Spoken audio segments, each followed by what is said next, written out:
Good day and welcome back to another World of Warcraft video. Now if you're coming back for World of Warcraft for Season 4, you might have some characters that are a little bit out of date in terms of gear.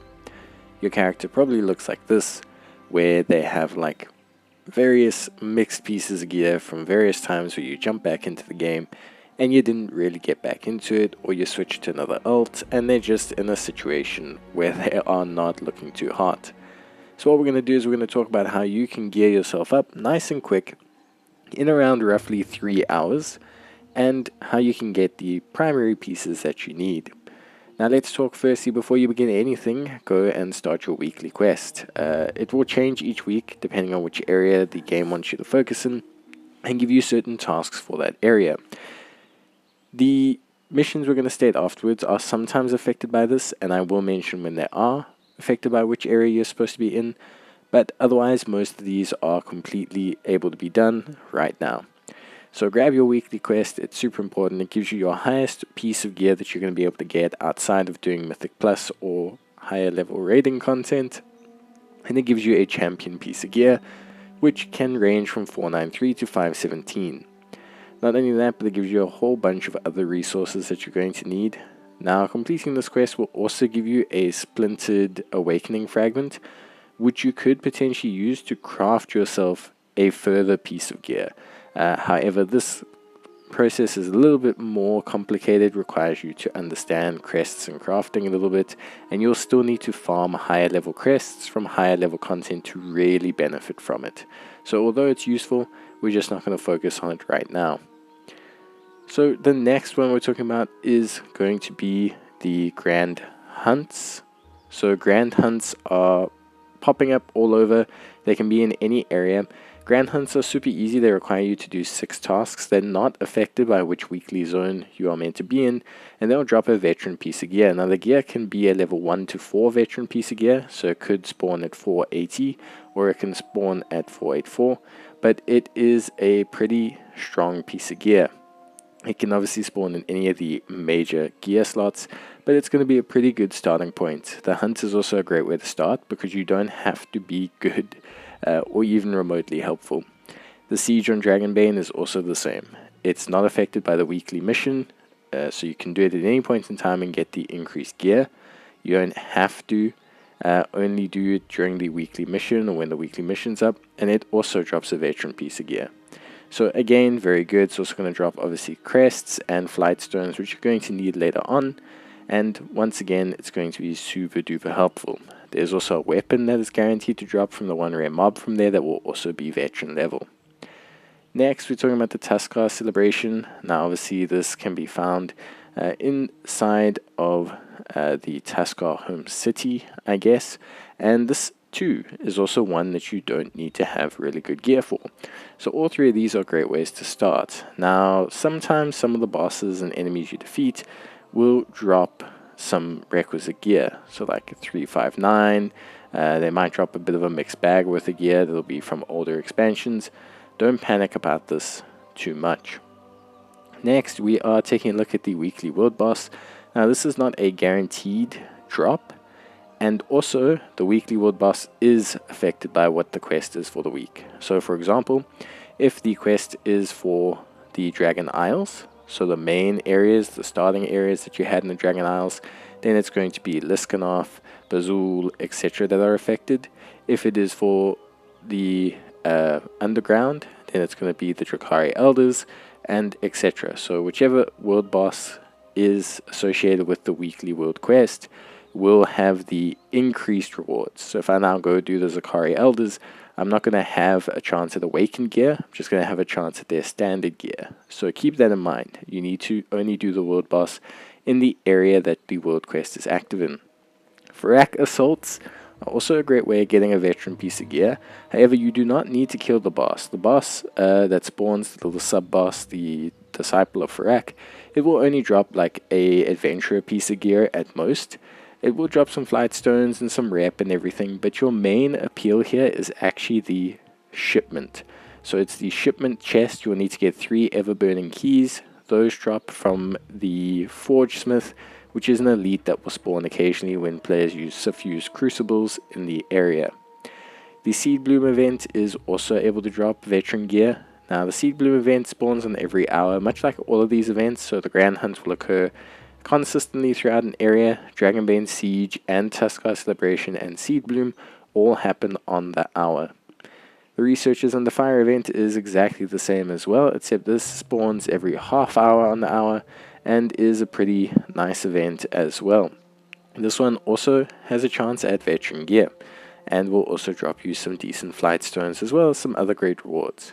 I found that this is probably the longest one and the one I would probably skip the most outside of the initial obtaining of the veteran piece of gear. So now that you've done all of these where you have a lot of players helping you, you should hopefully have picked up some decent pieces of gear. You can now start to look at doing some more things outside of here, but realistically all of these events are catering towards you as a character not having to have high level gear. Time rifts are the same, you can find them very easily. They spawn every half an hour on the hour, and again also drop a veteran piece of gear. Doesn't matter what week it is. Now let's say you've done all of these events and you're still missing certain pieces. So there are great ways to fill in on those slots, not with veteran pieces, but with adventurer pieces, which are 467 to 488.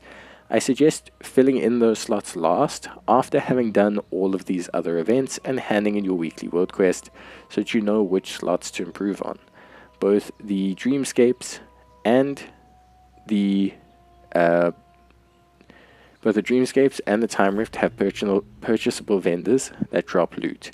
The Dreamscape vendor, you obviously have to get 100 Dreamscape Coalescence or Dream Essence so that you can get the weekly quest done. But they both drop adventurer level gear, and I would use these two pieces ideally to fill up. On top of that as well, you can also get an Explorer piece of gear for 100 Coalescence from the vendor as well, and that will allow you to also fill up on a select piece. If you've done all of this and you're still not able to fill up every slot with up-to-date gear, then you could do world quests. However, world quests are only good if you're picking up a specific piece of gear. Don't do them to farm flight stones or anything. There are a couple of trinkets that you can pick up. They're not very good. Like, you're going to replace them very, very quickly. But for now, if you're just seeking item level and raw stats, and you're missing maybe like one piece that you can find a world quest for super quickly, you can go grab it. But by doing all this other stuff, you should have more than enough gear that is at a decent level for you to be at a decent point. Finally, the weekly quests. So these weekly quests are like the Renown quests for the Underground, for the Emerald Dream, the Seedbloom event quests, and all of these have a chance at dropping veteran gear, and they don't have to be associated with the weekly event. So if I go and do the Underground quest, then I still have a chance at getting veteran gear. Now let's talk about upgrading. So ideally, when you are upgrading, don't upgrade too much, okay? All the veteran pieces that you've dropped, all the adventure gear that you've dropped is at a decent level. There's no need to upgrade any of it because you're going to be replacing a lot of it when you enter into instance-based content. If you are looking to upgrade anything, my suggestions would be to upgrade any champion pieces that you have that are potential set piece items. So that's being head, shoulders, chest, legs, etc. So if you have any of those pieces, chest, shoulders, legs, head, and feet, I believe it is, or is it gloves? It's gloves. If you have any of those pieces and you are looking to obviously now upgrade them, you can, provided they are champion level. Then to obtain those set pieces, you do need to go to the catalyst. I'll leave a link to the video where I talk about this a bit more, but you can obtain set pieces here. Now I wouldn't necessarily convert anything just yet because you again are going to replace a lot of it, but if you have champion level gear that you've upgraded a decent amount, then you can consider using and pulling the trigger here because it's going to help you out a lot, especially if you're entering into hardcore content. So now you should be sitting at around 480 pretty much without having really upgraded anything or spent a lot of resources, and you should now consider your next step. So you could enter LFR, but the gains from LFR are quite minimal for you at this point.